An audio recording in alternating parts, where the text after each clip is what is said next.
Dhandhuka Fedara road પર હરિપુરા પાટિયા પાસે અકસ્માત થયો। લક્ઝરી કાર અને બાઇક વચ્ચે ભીષણ અકસ્માત થયો। કાર ચાલકે બાઇક સવારને રોડ પર જ ઉછાળ્યો। અકસ્માતમાં બાઇક ચાલકનું ઘટના સ્થળે મૃત્યુ થયું છે। કારમાં સવાર પતિ પત્ની સાળંગપુરથી સુરત જઈ રહ્યા હતા। પોલીસે અકસ્માતને પગલે વધુ તપાસ હાથ ધરી છે। લક્ઝરીઝ કાર અને બાઇક વચ્ચેનો અકસ્માતની આ તસવીરો સામે આવી રહી છે। કાર ચાલકે બાઇક સવારને રોડ પર ઉછાળ્યો। ઘટનામાં બાઇક ચાલકનું સ્થળ પર જ મૃત્યુ થઈ ગયું હતું। આ સમગ્ર મામલે પોલીસની ટીમ અહીંયા પહોંચી હતી। પતિ પત્ની સાળંગપુર જઈ રહ્યા હતા। હરિપુરા પાટિયા પાસે અકસ્માત થયો હતો। હાલ આગળની તપાસ ચાલુ છે। મહીસાગર વીરપુરના ચોરસા ગામે ટ્રેક્ટર સવાર શ્રમિક પરિવાર સાથે દુર્ઘટના થઈ। વિજાપુરથી વીરપુરના ચોરસા નજીક આવ્યો હતો પરિવાર। ખેતરમાં કામ માટે આવેલા પરિવારના 13 સભ્યોનો અકસ્માત થયો। ચાલકે સ્ટીયરિંગ પરથી કાબુ ગુમાવતા ટ્રેક્ટર પલટી ખાઈ ગયું। ટ્રેક્ટરમાં સવાર શ્રમિકોમાંથી 9ને ગંભીર ઈજાઓ પહોંચી। ગંભીર ઈજાગ્રસ્તોમાં એક બાળક અને એક મહિલાનો સમાવેશ થાય છે। ઈજાગ્રસ્તોને વીરપુરની રેફરલ હોસ્પિટલમાં સારવાર માટે ખસેડાયા છે। વધુ ગંભીર હાલતમાં મહિલાને લુણાવાડા સિવિલ હોસ્પિટલ ખસેડાઈ છે। શ્રમિક પરિવારના અન્ય વ્યક્તિઓને નાની મોટી ઈજાઓ પહોંચી છે। સ્થાનિક સ્વરાજ્યની ચૂંટણીને પગલે કોળી સમુદાયના બંધારણની ચર્ચાઓ તેજ થઈ છે। બગોદરામાં સમસ્ત કોળી ઠાકોર સમાજનું મહાસંમેલન મળ્યું। ઠાકોર કોળી સમુદાયના શૈક્ષણિક ચિંતન શિબિર યોજાઈ। કુરિવાજો ત્યાગી શૈક્ષણિક પ્રગતિ અને સાદગીપૂર્ણ લગ્નો માટે સંકલ્પ લેવાયા। ભાજપ અને કોંગ્રેસના નેતાઓ સમાજના હિત માટે એક મંચ પર જોવા મળ્યા। મંત્રી પુરુષોત્તમ સોલંકી, કેબિનેટ મંત્રી કુંવરજી બાવળિયા ઉપસ્થિત રહ્યા। અખિલ ભારતીય કોળી સમાજ ભારત પ્રદેશ અધ્યક્ષ સી.કે. પીઠાવાલા હાજર રહ્યા તો ધારાસભ્ય હીરા સોલંકી સહિતના અગ્રણીઓ પણ ઉપસ્થિત રહ્યા। નેતાઓએ એક સુરે સમાજની એકતા અને ઉત્થાન પર ભાર મૂક્યો। કોળી સમુદાયના નવા સામાજિક બંધારણ બનાવવા પર ચર્ચા થઈ।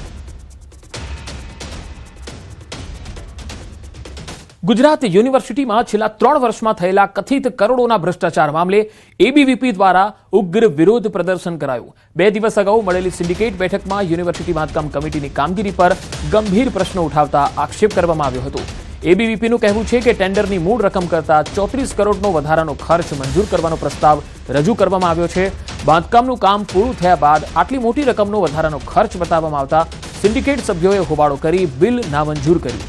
આ સમગ્ર મામલો હવે તપાસ માટે રાજ્ય સરકાર સુધી પહોંચ્યો છે, જેમાં કુલપતિ અને રજિસ્ટ્રાર પાસે ખુલાસો માંગવામાં આવ્યો। જો કે રજિસ્ટ્રારે તમામ પ્રક્રિયા ધારાધોરણ મુજબ થઈ હોવાનો દાવો કરીને વધુ તપાસની ખાતરી આપી છે।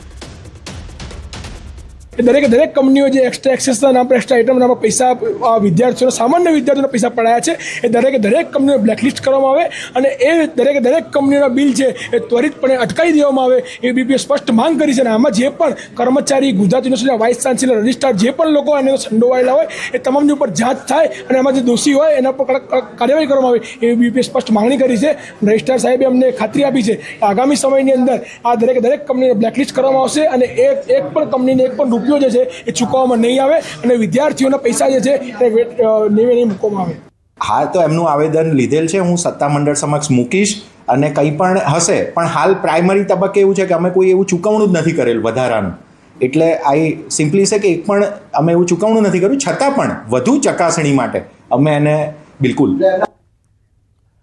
સુરત શહેરમાં ફરીવાર છેતરપિંડીનો એક મોટો કિસ્સો સામે આવ્યો।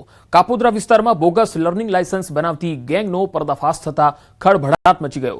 આ ગેંગ વોટ્સએપ ગ્રુપ દ્વારા લોકોનો સંપર્ક કરી પોતે આરટીઓ એજન્ટ હોવાની ઓળખ આપી લર્નિંગ લાયસન્સ બનાવવાની લાલચ આપતા હતા। રૂપિયા 7,000થી 10,000માં લર્નિંગ લાયસન્સ બનાવવાની લાલચ આપી છેતરતા હતા। તપાસમાં જાણવા મળ્યું છે કે આશરે 30 ડુપ્લિકેટ લાયસન્સ બનાવી 50થી વધુ લોકોને છેતર્યા છે। સુરત એસઓજી પોલીસે ગેંગના 4 સાગરીતોને દબોચ્યા છે। બોગસ લર્નિંગ લાયસન્સ બનાવવાનું એક જે ષડયંત્ર છે આ લોકો કરતા હતા, તો એસઓજીના ધ્યાને આવતા આ લોકોને પકડી પાડવામાં આવ્યા છે। એમની પાસેથી 13 આવા લર્નિંગ જે બોગસ લાયસન્સ બનાવ્યા એ પણ જપ્ત કરે છે અને BNS 316(5) કે જેની સજા આજીવન કેદ સુધીની છે એના મુજબ ગુનો દાખલ કરવામાં આવ્યો છે। અત્યારે તો જે આપણને 13 લાયસન્સ મળે છે સુરત આરટીઓના જે છે બનાવતા હતા અને બાકીની જે બીજા કેટલા ભોગ બનનાર છે અને કયા આરટીઓને બનાવે છે એ તપાસ ચાલુ છે। સુરતના સચિન પોલીસ સ્ટેશનમાં 65 વર્ષીય રીઢા આરોપીનું શંકાસ્પદ મોત નિપજતા પોલીસ બેડામાં ભારે ચકચાર મચી ગઈ। પોલીસ વાહન ચોરીના ગુનામાં આ આરોપીને ગોધરાથી પકડીને સુરત લાવી હતી, જ્યાં પૂછપરછ દરમિયાન અચાનક આ ઘટના બની। આરોપીનું મોત કોઈ ઝેરી દવા ગટગટાવવાના કારણે થયું છે કે પછી અન્ય કોઈ શંકાસ્પદ સંજોગોમાં થયું છે તે અંગે હાલ તો અનેક સવાલ ઉઠી રહ્યા છે. પોલીસ કસ્ટડીમાં વૃદ્ધ આરોપીના મોતને પગલે ઉચ્ચ અધિકારીઓ દોડતા થયા છે. સમગ્ર મામલે તેજ થઈ છે તપાસ. હાલ મૃતદેહને પોસ્ટમોર્ટમ માટે ખસેડાયો છે, જેનો રિપોર્ટ આવ્યા બાદ જ સાચું કારણ સ્પષ્ટ થશે.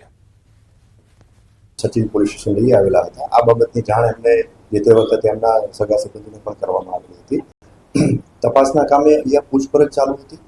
દરમિયાન એમને કુદરતી હાજતે જવાનું છે એટલે એવું કહી અને એ પોલીસ સ્ટેશનના નીચે ડિસ્ટાફની ઓફિસ છે એમાં ગયા અને ત્યાં જે ટોયલેટ સાફ કરવા માટેનું ક્લિનિંગ એજન્ટ જે છે એ મટીરિયલ છે એ કોઈ પણ કારણોસર એ ગટગટાવી ગયા અને એમાં સારવાર દરમિયાન એમનું અવસાન થયું છે. જે અનુસંધાને કસ્ટોડિયલ ડેથ એટલે કે એડી સચિન પોલીસ સ્ટેશનમાં દાખલ કરવામાં આવેલી છે.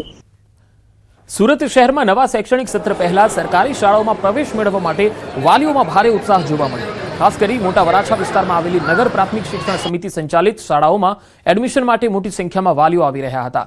વધતા શિક્ષણ ખર્ચ, ફીનો બોજ અને સરકારી શાળાઓમાં આધુનિક સુવિધાઓના કારણે વાલીઓનો ઝુકાવ હવે સરકારી શાળાઓ તરફ વધતો દેખાઈ રહ્યો છે. આ શાળાઓમાં સીટોની સંખ્યા મર્યાદિત હોવાથી સ્પર્ધા વધુ તીવ્ર બની ગઈ. અંદાજે 400 વિદ્યાર્થીઓની ક્ષમતા સામે લગભગ 2000 જેટલા ફોર્મનું રજીસ્ટ્રેશન થયું હોવાનું સામે આવ્યું. ડ્રો સિસ્ટમથી બાળકોને સરકારી શાળામાં પ્રવેશ મળશે. આ સ્કૂલનું નામ ઘણા વર્ષથી હું સાંભળું છું. શૈક્ષણિક સારું છે અને બધી જ રીતે પ્રવૃત્તિમાં બધી જ રીતે આગળ છે અને સરકારી સ્કૂલમાં અમે પણ 8 ધોરણ લગી સુધી ભણીને મોટા થયા છીએ. અમને સરકારી સ્કૂલનું શૈક્ષણિક સારું લાગે છે. દર વર્ષે અમારી શાળામાં પ્રવેશ માટે ખૂબ લાંબી લાઈનો હોય છે અને એનું કારણ એ છે કે રાષ્ટ્રીય શિક્ષણ નીતિ મુજબ ભારતીય શિક્ષા પ્રણાલી, ઇન્ડિયન નોલેજ સિસ્ટમ અને એમાં જે હોલિસ્ટિક ડેવલપમેન્ટ બાળકોમાં થવું જોઈએ એ મુજબનું તમામ કાર્ય છે એ અહીંયા થઈ રહ્યું છે કે આપણે માર્કશીટના ગુણ માત્ર જોઈએ છીએ, એમાં બાળકોમાં રહેલા જે સદગુણ છે એને કંઈક ને કંઈક ભૂલી ગયા છીએ, એ એનામાં ડેવલપ થાય એવો અહીંયા અમારે પ્રયાસ થાય છે. અમે નોર્મલ માણસ છે એટલે અમે એટલી બધી ફી નથી ભરી શકતા. અમારા